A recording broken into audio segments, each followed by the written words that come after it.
రేణుకెళ్ళమ్మ గుడి. ఆ రేణుకెళ్ళమ్మ గుడి ఆపోజిట్‌లోనే మెట్లు స్టార్ట్ అయితాయన్నమాట. నేను ఇంతకుముందు చెప్పాను గదా! షెడ్‌లు గూడా ఉంటాయి. షెడ్స్ ఉంటాయని జెప్పేసి. అయితే ఏందంటే ఇక్కడ షెడ్స్ ఉంటాయి. అవి ఎట్లా అంటే ఎవరైతే చిన్న పిల్లలు గుండు తీయించుకుంటే పాప, బాబు పుడితే ఫస్ట్ టైమ్ గుండు తీస్తామని మొక్కుకుంటారు గదా!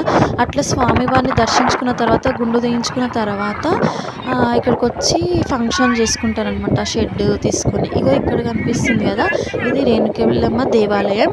అండ్ ఇక్కడ స్టార్టింగ్ ఏరియా అనమాట. ఇక్కడనే ఇది స్టార్టింగ్. ఇక్కడ కావాలి మెట్లు కనిపిస్తున్నాయి కదా! ఇదే స్టార్టింగ్. ఇక్కడ నుంచే పైన గుట్టకి ఎళ్ళాలి. గుట్ట ఎక్కడానికి ఇక్కడ నుంచే స్టార్టింగ్ అనమాట. ఇక్కడ మొక్కుకొని స్టార్ట్ చేయాలి ఇంకా.